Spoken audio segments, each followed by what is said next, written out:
All right. Well, I'm excited to be here with Andrea Lewis, Minister Andrea Lewis. Andrea, please tell us a little bit about yourself regarding fasting. Hi, Janae. My experience with fasting actually didn't begin until I became a member of Eastern Star Church. So I had heard of fasting prior to that, having grown up as a Christian, but had never tried it and honestly had no interest.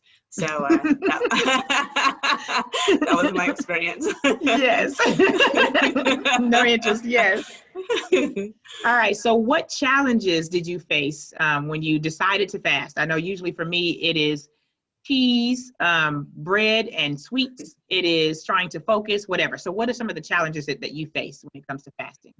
Yeah, so I still found a way to indulge the flesh, even with the permitted foods. So I'm talking big bowls of popcorn slathered with olive oil. Oh my So even gosh. in the midst of the fast, I was still sowing to the flesh. I And that see. was a major challenge that I faced. Okay, Yeah. got it. Okay, yeah, that's an intense one. Yes. I do the same thing, especially when I found some vegan treats, Yeah. and I'm like, oh, now. So this got the right ingredients, right? We're only doing like the fruits and the vegetables and all that stuff, but overindulgence can be an issue.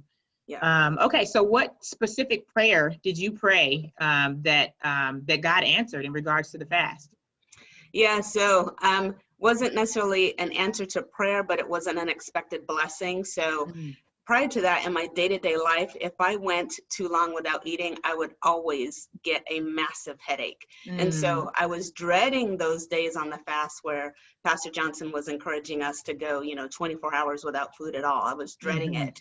Yeah. But I finally submitted, and to my shock, I had no headache. And I did the full 24 hours with water only, and I had no headache whatsoever. Wow. And so I don't know if it was a lesson in me in terms of caring for the body and hydration, but it's interesting because the Bible says, man shall not live by bread alone, right? And so I learned that, God, I found in the midst of that, God's sustaining power and no headache whatsoever. Yes, that's awesome. Well, he is a healing God, and he absolutely will honor this kind of sacrifice, right? So that's right. What would be your advice to someone who is thinking about fasting, or this may be, their third or fourth year of fasting, but they need a little motivation this particular year?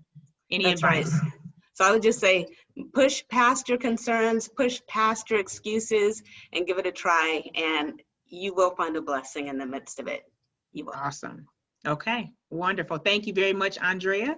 You're very welcome. Hopefully people are encouraged during this fast. So if you have already started fasting, please continue on. If you have not, jump in. You can jump in at any time with fruits and vegetables, beans, rice, 100% juices, or water. Thank you.